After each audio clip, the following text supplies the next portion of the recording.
In a moment, something we've never done before in 5 years happening in Melbourne. But first, I can't believe it. It has been ready for you to read for so long, and soon you will be able to read it in just over 2 weeks on October 17th. The second novel from the world of Night Vale, It Devours, will be unleashed on the world. You do not need to be caught up on the show. You don't need to have read the other Night Vale novel. You just need to want to read a thriller about science, religion, romance, and sand monsters. We'll be doing a 27-city book tour from Portland, Maine to Portland, Oregon, and a ton of places in between. Go to welcometonightVale.com and click on books for info on your nearest event.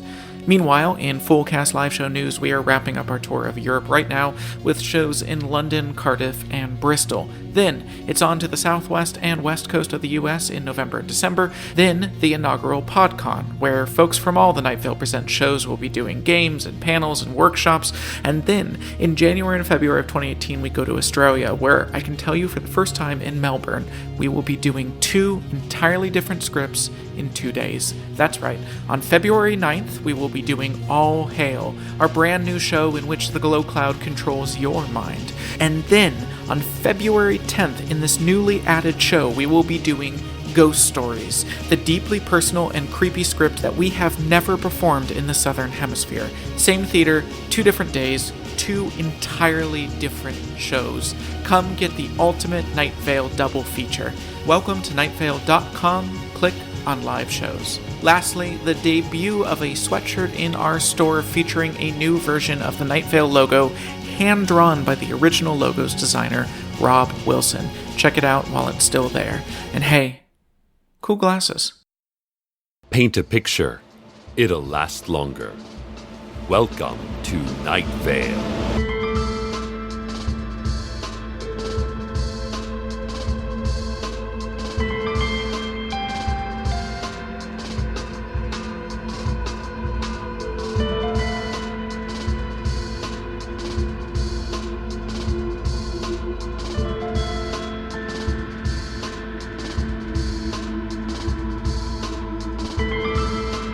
Councilwoman Tamika Flynn announced this week that she got a new dog.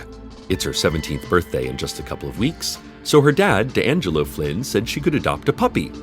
They went to the Night Vale Animal Shelter and Discount Tire Shop. Tamika thought about this sweetheart pit bull named Rosie, but worried about the need to walk and exercise such an active dog regularly. Same with the Blue Heeler mix named Hydrant. The shelter manager suggested a German Shepherd named Vincent, but D'Angelo said no daughter of his would have a German Shepherd. He added that even the German Shepherds, with all of their hateful teeth and ignorant rage, could not save us from the robot uprising.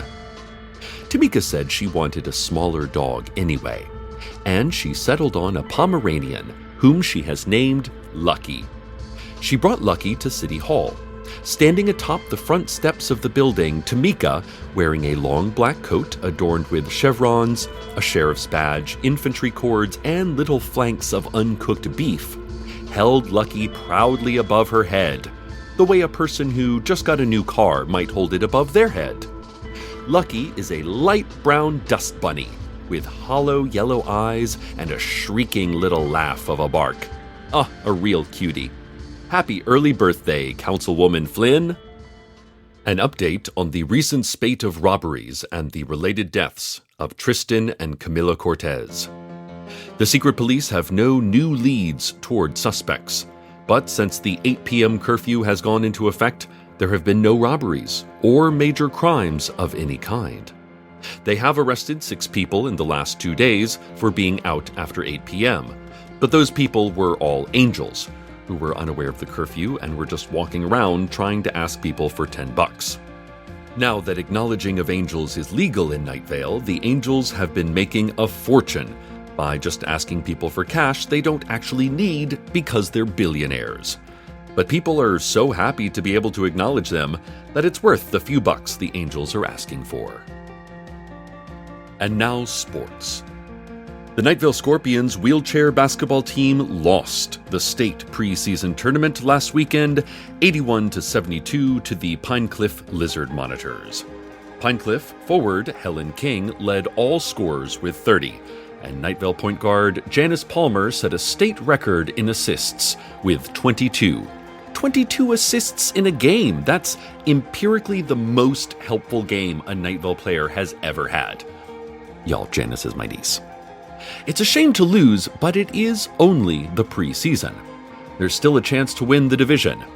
Unfortunately, I heard from Janice's dad, Steve, that Janice is not handling the loss very well. Steve said Janice works really hard to get assists because she wants to be a leader to help other people score the points. And even though she set a state record in assists, they still lost.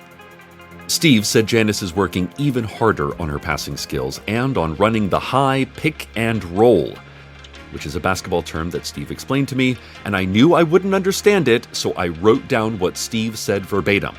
Let's see, here's what he said a high pick and roll was. Quote, so the defender's guarding, right? Like this. And then an offensive player comes over here like whoosh. And then the ball handler goes like zam. And then they go all, and then boom. Well, best of luck in the regular season, Janice. Michelle Wynn, owner of Dark Owl Records, said that her store was robbed several weeks ago during the height of the robbery spree. She remembers a person coming in wearing a mask, holding a gun, and smelling like fertilizer. They asked for cash, and Michelle gave the thief a velvet sack full of item number 4 bank run gravel, which is her preferred currency these days. The robber then grabbed a stack of LPs from the new release section and left. Michelle said she didn't report the robbery because she didn't really feel like it was a robbery. It's not like anyone listens to music anymore, she said. Music is dead.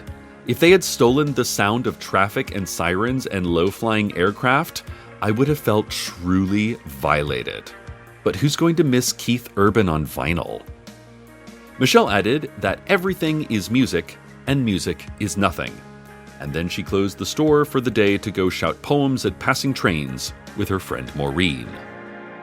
Tamika Flynn and her new dog, Lucky, have been making appearances across town at local businesses, assuring the owners that the town is safe. In addition to her dark coat with its many pins and stripes and medals and cow flesh, Tamika has begun wearing leather riding boots, a tricorn, and spike-studded knuckle rings.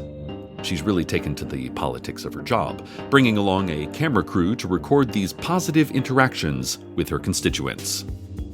It should be noted that there have never been elections for city council in our town's history.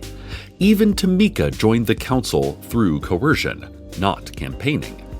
Perhaps this isn't just a photo op.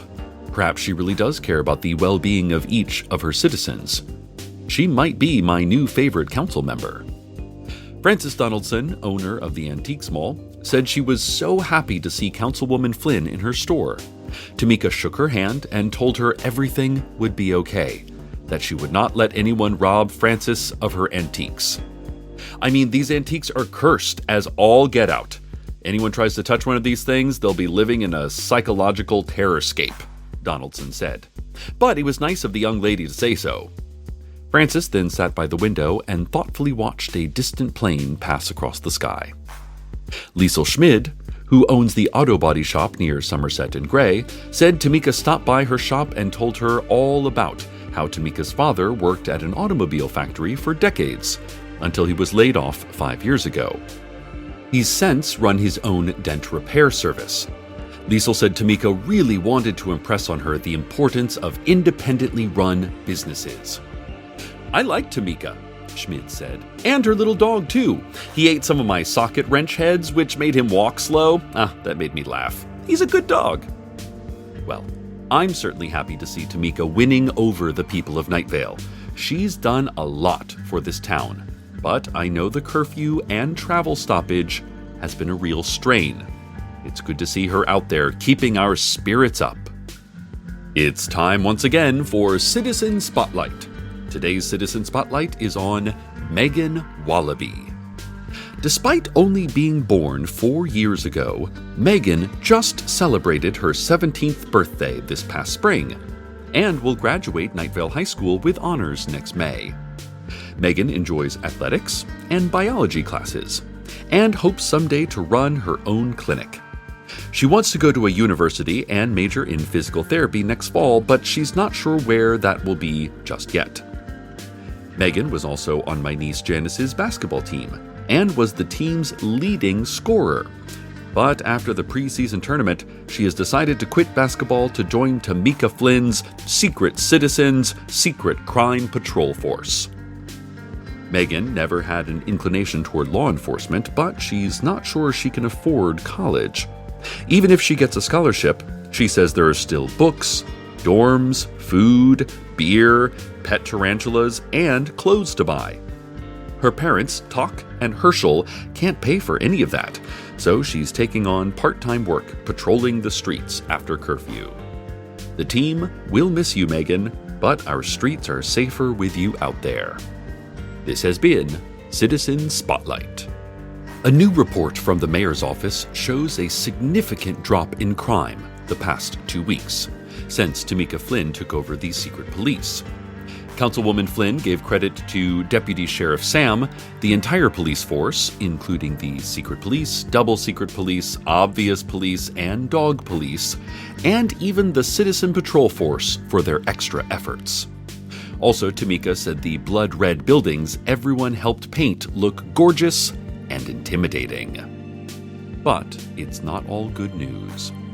The mayor's report shows a significant increase in traffic accidents, as the police are stretched so thin. Also, since most of the city's resources are focused on stopping armed robberies of businesses, there have been unrepaired water main breakages, damaged street signs, and understaffed municipal offices.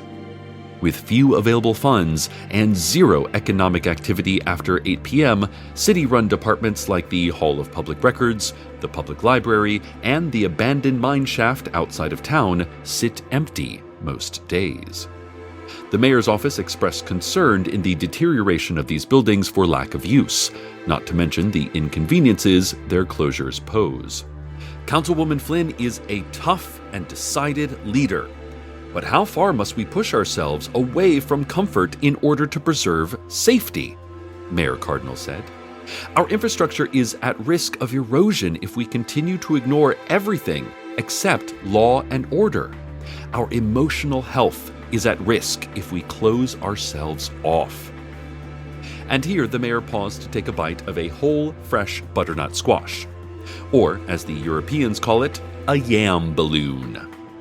She continued, with her mouth full, I asked Councilwoman Flynn to call back the rest of the City Council from wherever they are so we can hold an emergency meeting to explore better solutions toward reducing crime. Listeners, I agree with the mayor. While I love that there have been no robberies or deaths or arsons in the past several weeks, I would also like to point out that a culprit has yet to surface. The police, under the control of Tamika Flynn, do not even have a suspect. Whoever has done this has certainly been stifled by these strict city ordinances, but how long must we continue hiding in our homes every evening? If the person who has committed these crimes is still in this city, they will certainly start robbing and maybe even killing once again. Tamika refused the mayor's request, saying that the other city council members do not do well under stress, and that they've never been of any help in situations like this. Tamika continued, Listeners, I'm sorry to break into my own story, but I am getting reports that Deputy Sheriff Sam and their secret police are in a standoff in the Tepid Sands housing development at the intersection of Skillman Boulevard and Du Bois Avenue. Shots have been fired. I'm going to find out and report further what is happening. But first, let me take you to the weather.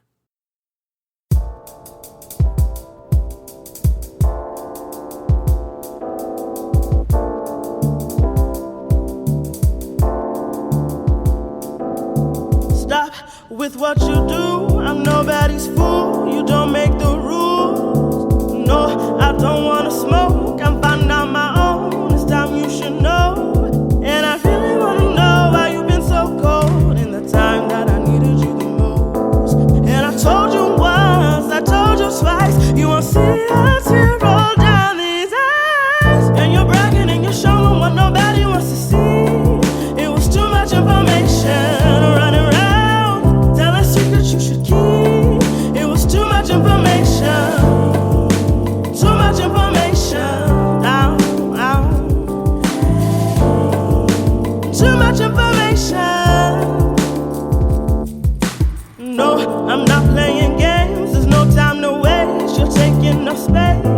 Yeah, you're doing the most. No need to boast. It's time you should go. And I really wanna know why you've been so bold to think you're the only thing on my mind. And I told you once, I told you twice, won't see a tear roll down these eyes. And you're bragging and you're showing what nobody wants to see. It was too much information running around, telling secrets you should keep. It was too much information, too much information. Ow, ow. Too much information. Too much, too much, too much, too much, too much, too much, too much, too much, too much, too much, too much, too much, too much, too much, too much, too much, too much, too much, too much, too much. It was too much information. And you're bragging and you're showing what nobody wants to see. It was too much information running around, telling secrets you should keep. It was too much information. Too much information. Too much information.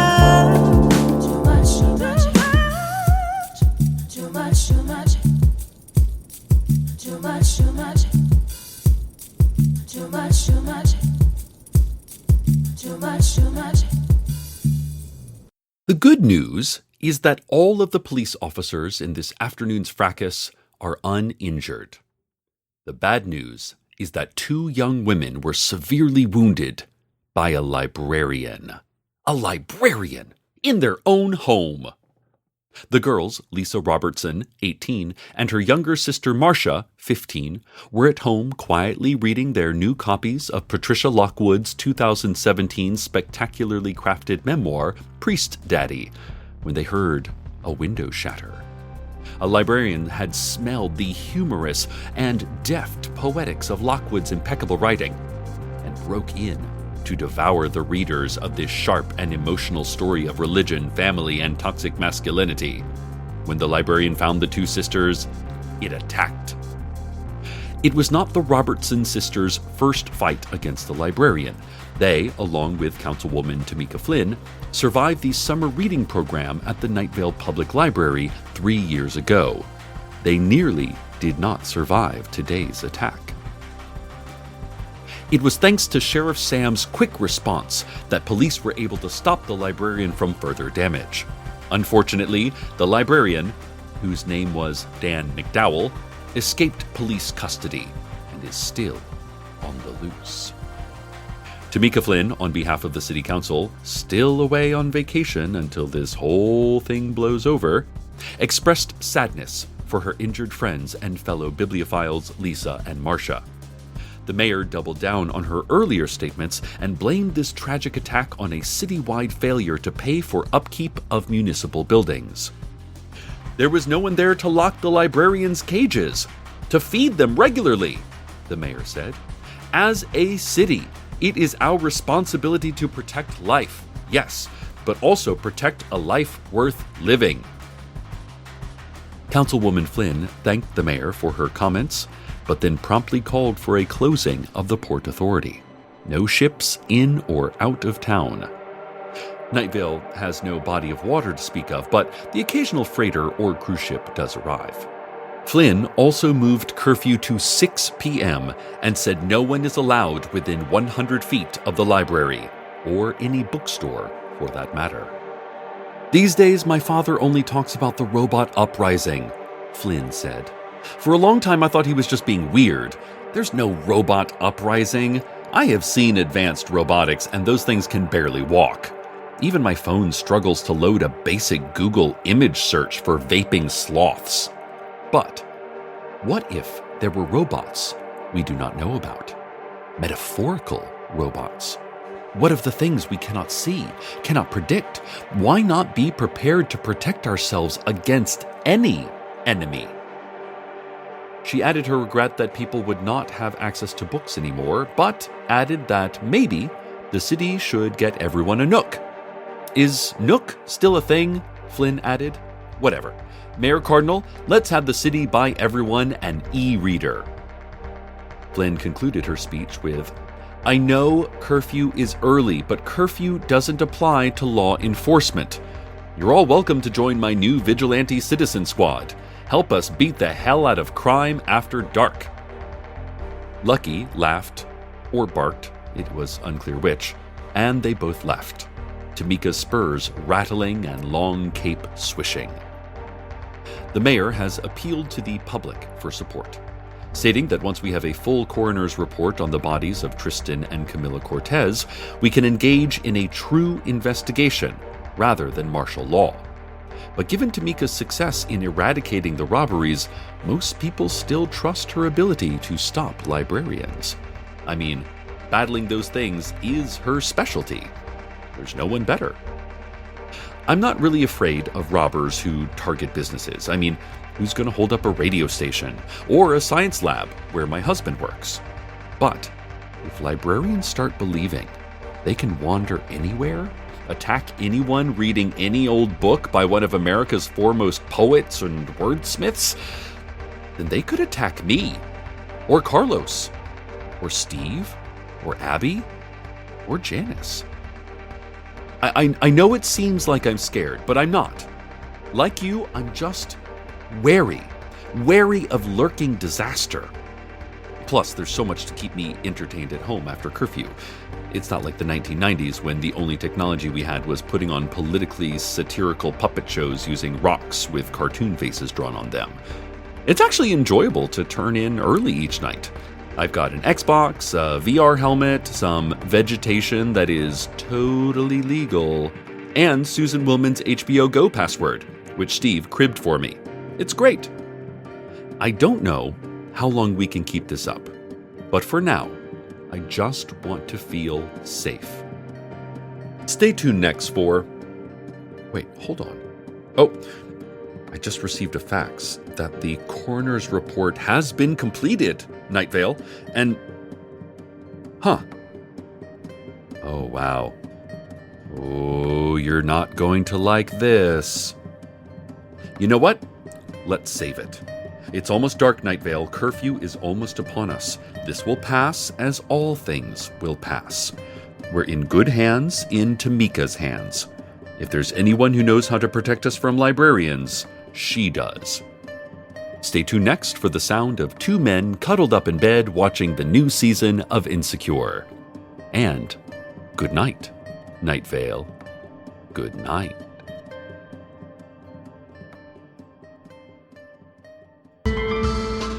Welcome to Night Vale is a production of Night Vale Presents. It is written by Joseph Fink and Jeffrey Craner and produced by Joseph Fink. The voice of Night Vale is Cecil Baldwin. Original music by Disparition.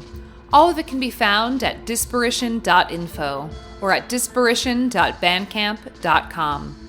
This episode's weather was TMI by Josey. Find out more at joseyofficial.com. Comments, questions, email us at info@welcometonightvale.com or follow us on Twitter at Night Vale Radio. Or dig a deep hole. Deeper than that. Deeper than that. Check out welcometonightvale.com for more information on this show and our new novel from the world of Night Vale, It Devours, which comes out this month. Today's proverb, pull this lever.